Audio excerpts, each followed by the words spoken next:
நாங்கள் காவல்துறையை பற்றி ஒரு பிரச்சனை எழுப்பப் போகிறோம் என்று சொன்னாரே தவிர என்ன பிரச்சனை எழுப்பப் போகிறோம் என்பதை கூட அவர்கள் சொல்லவில்லை. எழுத்து மூலமாக எழுதி தரவில்லை.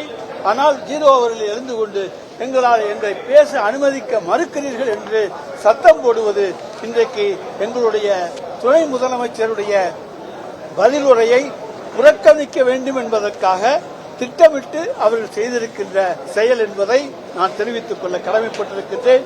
இந்த அரசை பொறுத்தவரைக்கும் எதிர்க்கட்சிகளுக்குத்தான் இன்றைக்கு அதிகமான வாய்ப்பை தருகிற முதலமைச்சராக மாண்புமிகு தமிழ்நாடு முதலமைச்சர் அவர்கள் இருக்கின்றார்கள். அவர்களுக்கு வாய்ப்பு கொடுங்கள் என்று சொல்லுகிற முதலமைச்சர்.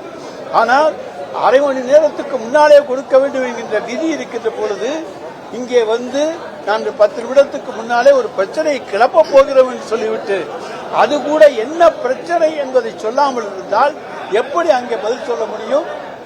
எங்களுடைய முதலமைச்சரிடத்தில் பதில் இருக்கிறது. ஆனால் அதற்காக சட்டத்தை மீறி எதையும் செய்யக்கூடாது என்பதற்காக சட்டப்பேரவை தலைவர் அவர்கள் உங்களுக்கு நான் அனுமதி கொடுக்க முடியாது, நீங்கள் அரை மணி நேரத்துக்கு முன்னாலே வந்து தகவலை சொல்லவில்லை என்று சொன்னால் அது குற்றமா, அது தண்டனைக்குரியதா, அல்லது அது அவர்கள் எல்லாம் அசிங்கப்படுத்துவதா, அவமரியாதை செய்வதா? இவர்கள் தான் சட்டமன்றத்தை அவமரியாதை செய்கின்றார்களே தவிர இன்றைக்கு திராவிட முன்னேற்ற கழகம் சட்டமன்றத்தினுடைய மாண்புக்கு மரியாதை தருகின்ற அமைப்பாக இருக்கிறது என்பதை இங்கே நான் தெரிவித்துக் கொள்ள கடமைப்பட்டிருக்கின்றேன்.